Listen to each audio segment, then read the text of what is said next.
Yo guys! Nah, selain Pilkada Jakarta, Pilkada yang menurut gue pribadi nih ya, yang menarik itu Jawa Tengah guys. Nah, gue lagi ngebayangin nih, siapa calon lawan dari Banteng di Pilkada Jateng kali ini nih. Seru nih pas ini. Nah, sinyal-sinyal udah mulai kelihatan guys. Terutama pada waktu nih munculnya dukungan dari Gerindra buat Ahmad Lutfi. Nah, yang kabarnya udah dapat restu dari Prabowo dan Pak Jokowi. Seru kan? Nah, dugaan gua guys, ini makin kuat lagi loh. Dengan dilantiknya kader Gerindra jadi wamennya Pak Jokowi, wamen pertanian. Nah ini jadi langkah kompromi menurut gua. Yang bisa aja nih menunjukkan bahwa Gerindra nggak lagi ngotot kok. Udah stop. Untuk mengajukan calonnya di Jawa Tengah. Nah, akhirnya mereka siap berkolaborasi sama Pak Jokowi. Udah mirip kayak strategi tiki-takanya Barca guys di sepak bola. Nah ini nih, langkah kompromi win-win solution buat Pak Jokowi sama Prabowo.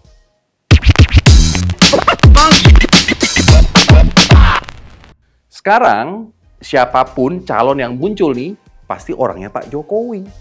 Nah, mau itu Ahmad Lutfi atau Kaisang, nah ini jelas Jokowi semuanya di belakangnya. Apalagi di koalisi Kim nih, kan nggak ada figur yang kuat, iya kan? Menurut lo siapa sekarang di Kim yang kuat selain mereka tadi itu? Nah, iya kan? Nggak ada. Kalau bener nih, Ahmad Lutfi akhirnya maju didukung sama Kim dan Pak Jokowi, siapa menurut lo yang bakal jadi wakilnya? Hah? Kalau gue lihat nih, ada 2 nama potensial guys yang bisa didorong nih sama Kim buat jadi pendamping si Lutfi. Yaitu, ya lo udah pada tahu semua kan, anak bungsunya si Pak D, Kaisang. Atau bisa juga nih, malahan urutan ketiga di survei, Taj Yassin. Nah, dalam beberapa survei kisaran bulan Juni dan Juli itu menunjukkan si Lutfi itu di posisi kedua, kalah sama Kaisang. Nah, Taj Yassin di posisi ketiga. Oke? Nah, nomor satunya, the one and only, anak bungsunya siapa? Pak D, Kaisang. Padahal, nah ini ironis guys, partainya PSI itu di Jateng cuma dapat 2 kursi. Nah ini karena Kaisang anaknya siapa? Iya kan? Nah, jadinya Doi dikenal luas guys dan memiliki daya tarik di kalangan sebagian masyarakat, apalagi pendukung loyalis Jokowi. Terutama di daerah basis-basisnya Pak Jokowi guys, di Jawa Tengah itu. Tapi nggak selaras kan, iya kan? Dengan partainya Doi, PSI. Di sisi lain, PSI itu memiliki tantangan agak-agak berat guys di Jateng. Basis pemilihnya terbatas, iya kan? PSI itu partai yang relatif baru dan masih membangun basis pemilih yang kuat di sana. Di banyak daerah, partai ini belum memiliki jaringan yang kuat guys. Akar yang kuat, oke? Dibanding partai-partai besar. Dan dulu nih malah banyak yang memplesetkan PSI itu sebagai apa? Partai sekitar ibu kota. Nah, itu karena apa? Mereka terlalu fokus guys pada isu-isu perkotaan dan nggak selaras dengan prioritas pemilih di Jateng. Oke? Nah, sekarang kita balik lagi ya ke Pilkada Jateng, oke? Nah, gue yakin nih di Jateng nanti pertarungan bakal keras kalau menurut gue buat Banteng dan lawannya. Banteng masih dominan nih di legislatif dengan suara 33 kursi. Oke? Nah, kalau kita lihat perkembangan terbaru nih, survei LSI, itu nunjukin kalau Lutfi dipasangin dengan Kaisang, nah ini, mereka bisa jadi lawan berat buat PDI Perjuangan. Atau, kan tadi gue udah bilang kan, urutan ketiga Taj Yassin, wakil gubernur petahana, yang surveinya lumayan juga guys. Nah, Taj Yassin sebagai tokoh yang religius, dengan basis pendukung dari kalangan santri, nah ini, bisa jadi pilihan lain yang kuat juga. Beliau kader P3, anak dari Mbah Mun, ya kan? Ulama karismatik loh ini. Nah ini bisa memiliki pengaruh signifikan juga guys di Jateng. Nah kalau Kaisang, gimana ya gue nyebutnya? Doi emang, ya Doi cuma anaknya Jokowi aja sih. Dan yang pasti ada Jokowi Effect, tepatnya Babe Effect, oke? Nah, ini lain lagi ceritanya. Menurut Adian, Jokowi Effect nggak ada efek guys di pemilih Banteng. Ya itu bener menurut gua.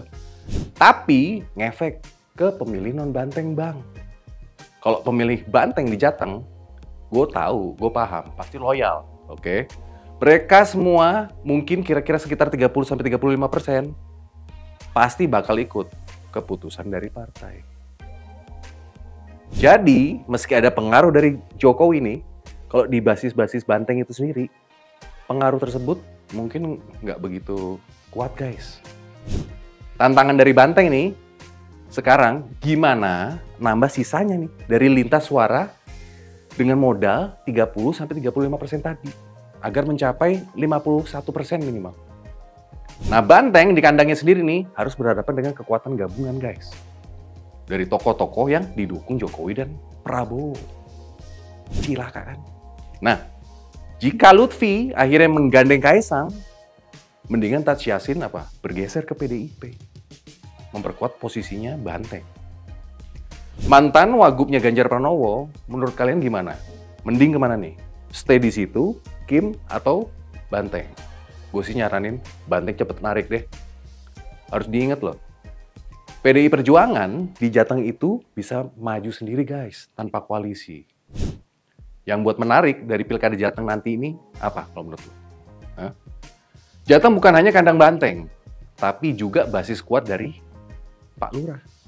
Yaitu yang seru nih nanti. Dalam Pilpres kemarin, kan kita semua kan bisa lihat kan, tanpa dukungan Pak Jokowi, Prabowo nggak akan mungkin menang di Jateng. Berarti nih, kalkulasi di Jateng nanti harus mencakup apa? Tokoh yang kuat, figur nih, mesin partai yang solid, dan yang paling penting adalah cuan bos. Beneran. Kalau cuan lancar, mesin partai larinya bisa maksimal guys. Gaspol. Beneran. Banteng harus nemuin formula yang pas menurut gua buat menangin pilkada di kandangnya sendiri. Pas dalam penentuan tadi tuh, figur. Didukung mesin partai yang udah besar. Lalu loyalis pemilih. Nah ini, akan ada pertarungan epik guys di kandang Banteng di pilkada nanti nih. Ini akan jadi ajang pembuktian kekuatan Banteng sekaligus menjadi medan ujian bagi pendukung Lutfi. Nah, ini pertarungan antara siapa? Banteng sama Jokowi lagi guys. Apakah Jokowi dan Prabowo bisa menghadapi dominasi PDI Perjuangan di Jawa Tengah? Atau Banteng akan tetap kokoh di kandangnya sendiri? Nah ini menarik nih, kita ikutin. Yuk, oke? Gue Singgi, ciao!